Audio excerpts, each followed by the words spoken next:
want to welcome to the program Joel Brodsky, who is an attorney in Illinois representing that 84-year-old man who simply wants to be able to own a firearm so he can defend himself in his home. Mr. Brodsky, how are you, sir? Oh, doing good, doing good. All right, so tell me a little bit about your client, Mr. Batchelor. Well, he turned out to be a very fascinating man. When I was talking to him, I knew he was a veteran, but he was fought in both World War II and Korea. He was in every major naval engagement. He was in the Navy in World War II in 1945, and from Okinawa and Peleliu and all those. Then he went to after he was discharged after the war and was in the reserves, and then when Korea came, he was re-enlisted or reactivated, reactivated, and he fought throughout the Korean War. Then he came back to the United States and bought a home and raised a family. Now his wife has passed away, and kids are gone, and he lives alone in a house in a fairly rough neighborhood in the city of Chicago, where the local kids, as he calls them, and gangbangers, as I call them, seem to be harassing him. They seem to take a little bit of pleasure in breaking his windows with rocks and shooting guns at his house, and just generally making him harassing him. And he wanted to get a gun to protect himself. All right, now the city of Chicago in the case McDonald versus Chicago had their handgun ban struck down, so Correct. It is now possible, not easy, but it is possible to become a handgun owner in Chicago. What's the holdup here? Well, he went through. He took. It's absolutely amazing that he did it. He went and took all the required courses to get the handgun, and passed the. I think you have to do a exam where you fire a few rounds and generally come close to the target. And he was qualified and was approved to get the handgun to get the permit. And then they turned him down because 15 years ago, when he had another legal handgun, he discharged 2 rounds in his backyard into the ground to scare off a couple of wild dogs that were in his backyard, a couple of local, junkyard dogs. Yeah. And it was a violation of a city ordinance. It wasn't even a criminal offense. It was just an ordinance ticket offense. They got a ticket, and he paid a $50 fine 15 years ago. And the city is saying because of that, he's not allowed to. They're disallowing his permit, which is absolutely insane. All right, now let me make sure I understand this correctly. He is legally eligible to own a firearm. He could go get his FOID card. If he didn't live in Chicago, he could go to an FFL and you pass the background check and everything. Yeah, he has a FOID card. He has a FOID card, absolutely. Okay. He just can't get a city permit and to own one in the city of Chicago. I mean, he could own many guns as he wants outside the city, but he can't own it. He can't possess a handgun inside the city.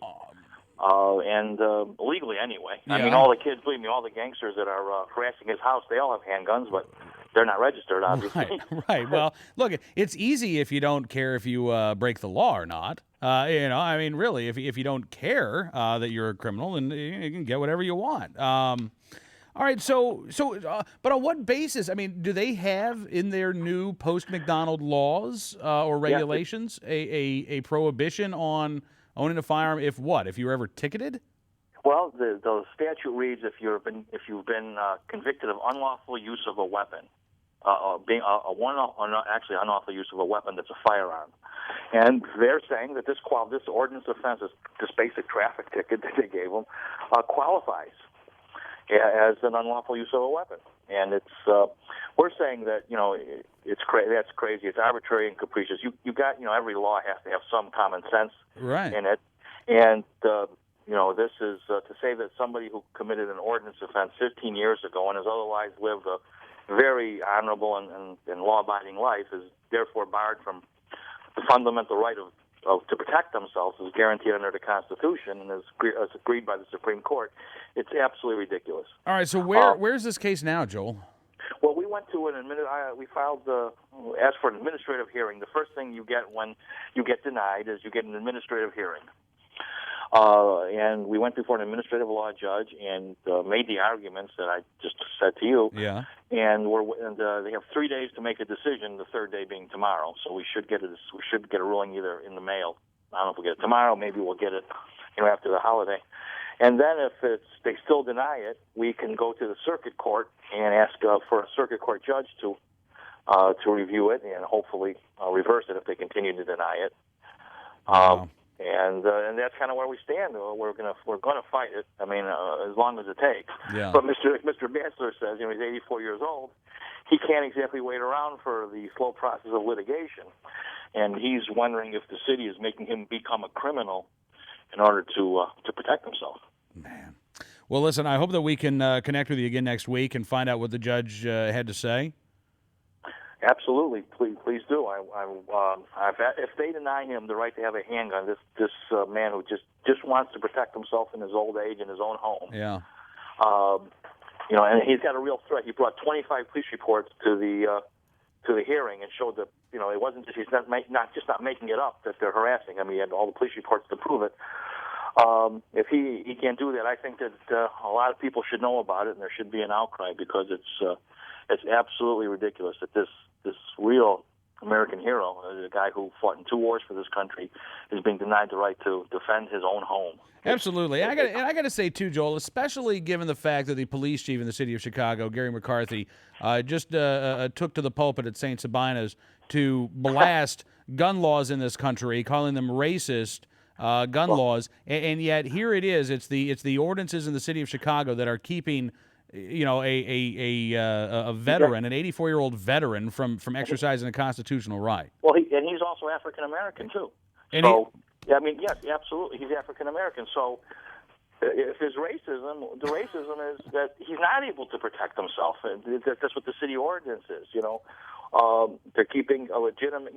They're saying that these people should not have guns. Yeah, it's really legally have guns. I mean, it makes no sense because, in fact, Mr. Batchelor said this at the hearing.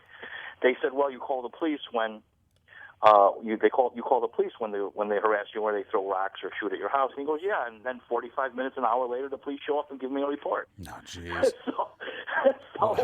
Yeah, it's the police aren't going to do him any good. Yeah. Well, listen, Joel, unfortunately, we're about out of time here. But listen, I want you and Mr. Batchelor to have a fantastic Independence Day holiday.